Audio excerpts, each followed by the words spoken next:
হিন্দুরা প্রত্যাখ্যান করেছে মমতা বন্দ্যোপাধ্যায়কে, কারণ তিনি জেনে গেছেন তিনি হিন্দুদের যে একেবারেই সহ্য করতে পারেন না। তিনি ফুরফুরা শরীফে গিয়ে বলেছিলেন, যদি আমি হিন্দু হয়ে জন্মেছি এটা আমার দুর্ভাগ্য, আমার যেন এখানে একটি কবর হয়। ফুরফুরা শরীফে গিয়ে উনি বলেছিলেন। তখনই হিন্দুরা বুঝতে পেরেছেন উনি আসলে কি, উনি হিন্দুদের জন্য প্রকৃতপক্ষে কি করেছেন।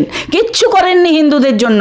উনি যা করেছেন ওনার দুধেল গাইদের জন্য, এমনকি ওবিসির যে সংরক্ষণ সেটাও তিনি একেবারে হিন্দুদের থেকে তুলে নিয়েছেন। তুলে নিয়ে চলে এসেছেন কাদেরকে দিয়েছেন না, সংখ্যালঘু মুসলিমদের মধ্যে, যাদের মধ্যে কোনো জাতপাতের কোনো ভিন্নতা ছিল না, তাদের মধ্যে কিন্তু এই বিভেদের রাজনীতি পুরে দিয়েছেন। তাদেরকে কিছু সুযোগ সুবিধা পাইয়ে দিচ্ছেন, যেটা আমাদের হিন্দুদের পাওয়ার কথা ছিল সেইখানে ওবিসিদের দিয়ে দিয়েছেন।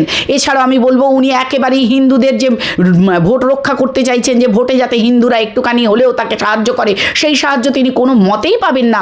কারণ তিনি দুর্গাঙ্গন করুক আর সেখানে গিয়ে জগন্নাথ দেবের মন্দিরই করুন, দুর্গাও ওনাকে একেবারে কিন্তু নমস্কার ওনাকেই জানিয়ে দেবে যে যা তুমি এবারে গিয়ে তোমার বিসর্জন এসেছে, তুমি তোমার ওই গঙ্গা তোমার জন্য জুটবে না, তুমি যাবে এবং তোমার বাড়ির পাশের খালেই তোমায় ঝাঁপ দিতে হবে। তোমার এই দুর্দিন চলে এসেছে, তোমার বাঁচার কোনো রাস্তা নেই। মুসলমানরা বুঝে গেছে, তাদেরকে বলো বোমা বাজিতে তুমি রেখেছো, বোমা শিল্পে নিযুক্ত করেছো, তাদের ছেলে মেয়েদের হাত বোমায় উড়ে যাচ্ছে, প্রাণ যাচ্ছে, তারা পেন পেন্সিল ধরতে পারছে না, বই খাতা ধরতে পারছে না, আর হিন্দুদের তুমি চাকরি চোর, খাদ্য চোর। তোমাকে কে ভোট দেবে হে মমতা?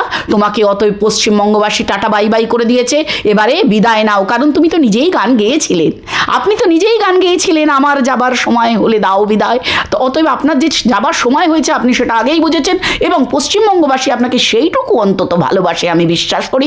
26-এ অবশ্যই আপনাকে সেই বিদায় দিয়ে দেবে।